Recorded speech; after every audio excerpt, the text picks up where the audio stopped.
상 11장 1절에서 15절까지 말씀입니다. 사무엘상 11장 1절에서 15절까지 말씀입니다.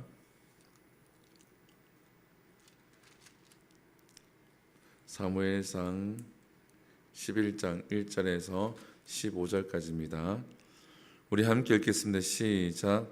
암몬 사람 나하스가 올라와서 길르앗 야베스에 맞서 진을 치매 야베스 모든 사람들이 나하스에게 이르되 우리와 언약하자 그리하면 우리가 너를 섬기리라 하니 암몬 사람 나하스가 그들에게 이르되 내가 너희 오른 눈을 다 빼야 너희와 언약하리라. 내가 온 이스라엘을 이같이 모욕하리라. 야베스 장로들이 그에게 이르되 우리에게 이르 동안 말미를 주어 우리가 이스라엘 온 지역에 전령을 보내게 하라. 만일 우리를 구원할 자가 없으면 내게 나아가리라 하니라. 이에 전령들이 사울이 사는 기브아에 이르러 이 말을 백성에게 전하매 모든 백성이 소리를 높여 울더니 마침 사울이 밭에서 소를 몰고 오다가 이르되 백성이 무슨 일로 우느냐 하니 그들이 야베스 사람이 말을 전하니라. 사울이 이 말을 들을 때에 하나님이 영에게 크게 감동되매 그의 노가 크게 일어나 한 겨리의 소를 잡아 각을 뜨고 전령들의 손으로 그것을 이스라엘 모든 지역에 두루 보내어 이르되 누구든지 나와서 사울과 사무엘을 따르지 아니하면 그의 소들도 이와 같이 하리라 하였더니 여호와의 두려움이 백성에게 임하매 그들이 한 사람같이 나온지라. 사울이 베색에서 그들의 수를 세어 보니 이스라엘 자손이 30만 명이요 유다 사람이 3만 명이더라. 무리가 와 있는 전령들에게 이르되 너희는 길르앗 야베스 사람에게 이같이 이르기를 내일 해가 더울 때에 너희가 구원을 받으리라 하라. 전령들이 돌아가서 야베스 사람들에게 전하매 그들이 기뻐하니라. 야베스 사람들이 이에 이르되 우리가 내일 너희에게 나아가리니 너희 생각이 좋을 대로 우리에게 다 행하라 하니라. 이틀날 사울이 백성을 3대로 나누고 새벽에 적진 한가운데로 들어가서 날이 더울 때까지 암몬 사람들을 치매 남은 자가 다 흩어져서 둘도 함께한 자가 없었더라. 백성이 사무엘에게 이르되 사울이 어찌 우리를 다스리겠느냐 한 자가 누구니이까 그들을 끌어내소서 우리가 죽이겠나이다. 사울이 이르되 이 날에는 사람을 죽이지 못하리니 여호와께서 오늘 이스라엘 중에 구원을 베푸셨음이니라. 사무엘이 백성에게 이르되 오라 우리가 길갈로 가서 나라를 새롭게 하자. 모든 백성이 길갈로 가서 거기서 여호와 앞에서 사울을 왕으로 삼고 길갈에서 여호와 앞에 화목제를 드리고 사울과 이스라엘 모든 사람이 거기서 크게 기뻐하니라. 아멘. 할렐루야. 오늘 본문은 아직 이제 사울이 기름 부음을 받았지만 왕으로서의 역할은 수행하지 않고 있을 때입니다.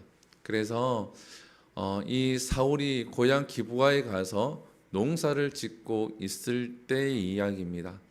그때에 이스라엘 동쪽 요단 쪽에 암몬이라는 나라가 쳐들어오게 되어지죠. 그래서 오늘 본문에 보게 되어지면 1절에 보게 되어지면 길르앗 야베스에라고 되어져 있죠. 이 길르앗 야베스의 사람들을 이제 공격하기 위해서 진을 치고 있는 장면입니다.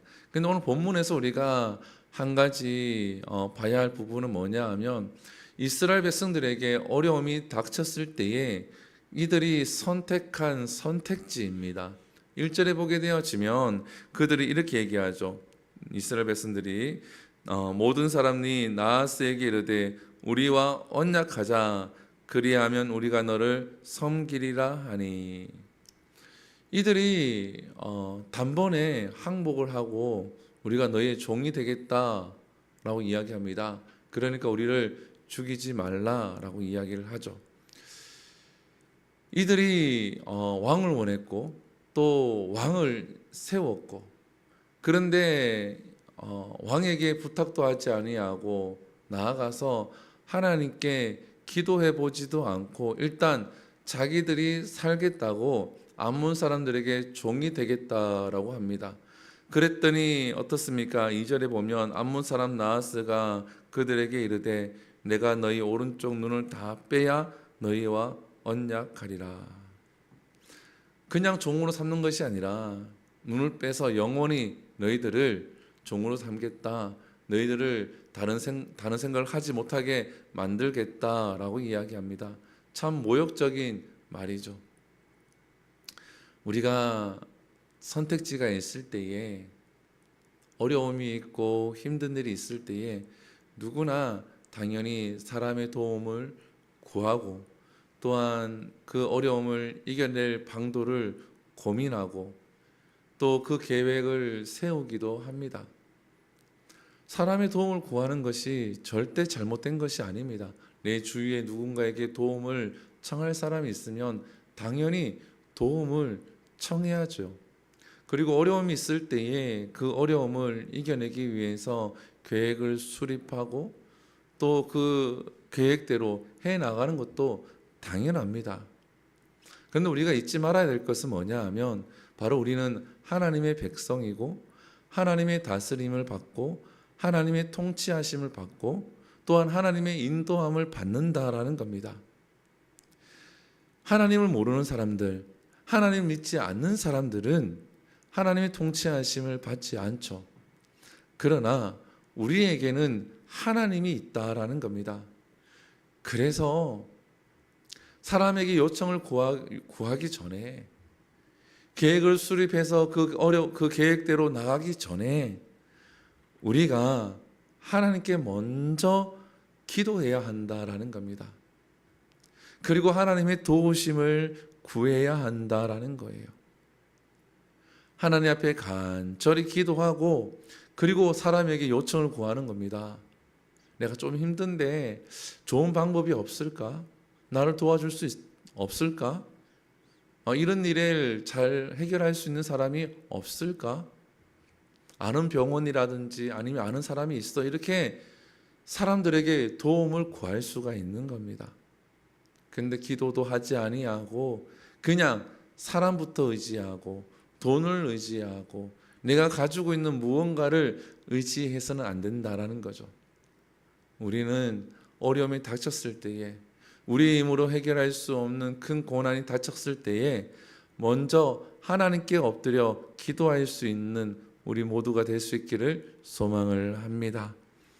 그래서 이들이 이 모욕적인 말을 듣고 난 다음에 암몬 사람 나하스에게 이야기하죠. 우리에게 일주일만 여유를 달라. 우리가 고민해 보겠다. 우리가 이스라엘 백성들에게 요청을 구하고 그래도 도와줄 사람이 없으면 그렇게 하겠다라고 이야기하죠.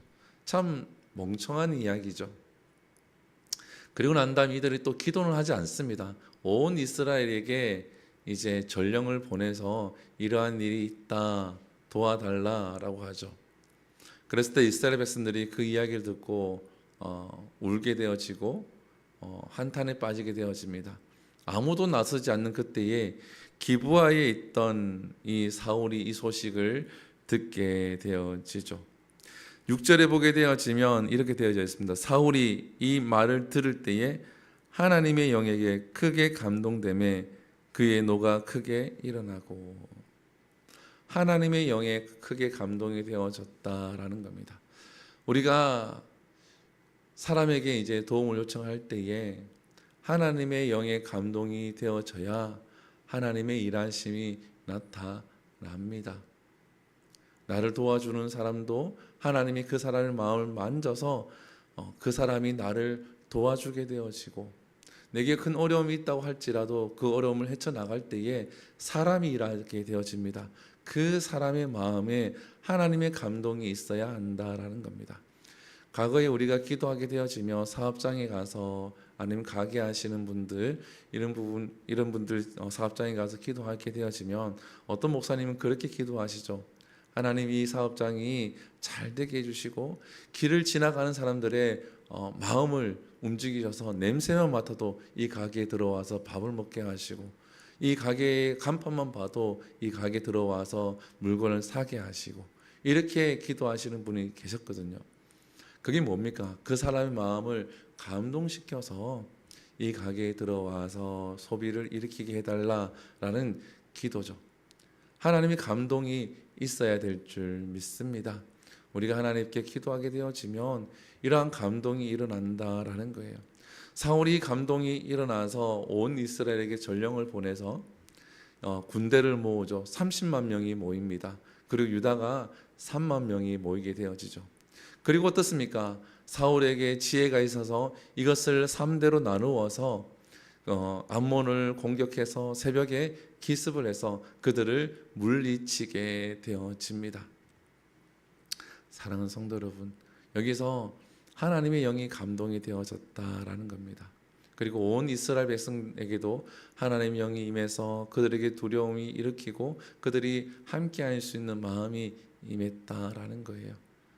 우리가 하나님의 일을 할 때에, 고난을 이겨낼 때에 기도함으로 하나님의 영에 감동이 되어져서 그 고난을 이겨낼 수 있는 저와 여러분들 될 수 있기를 소망을 합니다. 그래서 암몬을 물리치게 되어집니다. 그리고 난 다음에 오늘 본문에 보게 되어지면 하나의 사건이 일어나죠. 12절에 보게 되어지면 사울이 왕이 되어졌을 때에 이것을 반대하던 불량배가 있었다. 어제 우리가 함께 나누었죠. 근데 사람들이 이제 사울이 왕으로서의 그것을 증명해내니까 사람들이 이 불량배를 찾아서 죽이겠다라고 요청을 하게 되어집니다. 사무엘에게 이렇게 요청을 하니까 사울이 이야기합니다. 아니다. 죽여서는 안 된다라고 이야기를 하죠. 왜? 하나님께서 일하셨기 때문에 하나님이 구원을 베푸셨다라는 겁니다. 이 사울의 이 마음이 계속 가야 되는 게 맞습니다. 우리가 하나님께 은혜를 입으면 다른 사람에게도 은혜를 베풀 수 있어야 한다라는 거예요. 긍휼한 마음을 가질 수가 있어야 한다라는 겁니다. 제가 수요예배 때인가 제가 잠깐 예화를 들었는데 박근용 집사님이라는 짜장면 박사 분이 계세요. 그분이 이제 간증을 다니면서 제가 모시고 다녔었는데 그 분이 그런 얘기를 합니다. 긍휼한 마음을 가지지 않는 사람은 가짜 천국 백성이다. 가짜 천국 백성이다라고 얘기합니다. 하나님께 우리가 긍휼함을 입었으면, 하나님께 은혜를 입었으면 우리가 내 지체나 어려운 사람을 보게 되어지면 긍휼한 마음을 가지는 것은 당연하다라는 겁니다. 동정심이 아니라 긍휼한 마음이다라는 거예요. 사랑하는 성도 여러분, 지금 이 사울에게는 긍휼한 마음이 있는 겁니다. 승리에 도취되어져서 자만해서 그러는 것이 아니라 그가 하나님의 영에 감동이 되어졌고 하나님의 은혜로 왕이 되어졌고 하나님의 은혜로 전쟁에서 승리했기 때문에 그에게는 긍휼한 마음이 있었다라는 거예요. 사랑하는 성도 여러분, 여러분들에게 긍휼한 마음이 있습니까? 어려운 사람을 보게 되어지고 힘든 지체가 있게 되어지면 긍휼한 마음이 있습니까? 긍휼한 마음이 있다 그러면 우리는 진짜 천국 백성입니다. 우리의 긍휼한 마음을 잃지 않고 긍휼을 베풀 수 있는 오늘 하루가 될 수 있기를 축복합니다. 기도하겠습니다. 하나님 감사합니다. 오늘 본문을 통하여서 말씀을 나누게 하시고 또한 말씀 속에서 우리가 하나님 말씀을 선포하고 듣습니다. 하나님, 우리가 어려운 환난이나 어려운 문제가 있을 때에 사람을 먼저 생각하고 사람을 의지하고 돈을 의지하기보다 먼저 하나님 앞에 엎드려 하나님 앞에 기도하고 하나님의 인도하심을 구하는 우리의 믿음이 되게 하여 주시옵소서. 또한 하나님의 영에 감동이 되어지는 하나님 사람들이 우리 주위에 있게 하시고 내 마음도 하나님 영에 감동이 되어져서 하나님 긍휼을 베풀고 긍휼한 삶을 살아가는 오늘 하루 매일매일의 우리의 삶이 되게 하여 주시옵소서. 오늘 하루를 살아갈 때도 하나님 말씀을 붙들고 기도하며 나아갈 때에 하나님 인도하여 주시옵소서. 이 모든 것 살아계신 예수님 이름으로 기도드립니다. 아멘. 주기도문 예배를 마칩니다. 하늘에 계신 우리 아버지여, 이름이 거룩히 여김을 받으시오며 나라의 마옵시며 뜻이 하늘에서 이루어진 것 같이 땅에서도 이루어지리이다. 오늘날 우리에게 일용할 양식을 주시옵고 우리가 우리에게 죄 지은 자를 사하여 준 것 같이 우리 죄를 사하여 주옵시고 우리를 시험에 들게 하지 마시옵고 다만 악에서 구하시옵소서. 대개 나라와 권세와 영광이 아버지께 영원히 있사옵나이다. 아멘. 우리 이 시간 함께 기도합니다. 이 시간 기도할 때에 말씀을 기억하시면서 함께 기도하시고 또 이 나라를 위해서 기도하시고 세계 곳곳의 전쟁들이 종식될 수 있도록 기도하신 후에 교회를 위해서 기도합니다. 먼저 한우들을 위해서 기도합니다. 우리 박지암 어린이를 위해서 기도해 주시고 한나희 어린이를 위해서 기도해 주시고 김옥자 권사님이 건강히 회복될 수 있도록 기도해 주시고 또한 교회 성전 이 부분이 잘 해결될 수 있도록 하나님 은혜 가운데 하나님 역사하심이 나타날 수 있도록 기도하신 후에 우리 자유롭게 기도하고 돌아갑니다. 우리 주 한번 부릅니다. 주여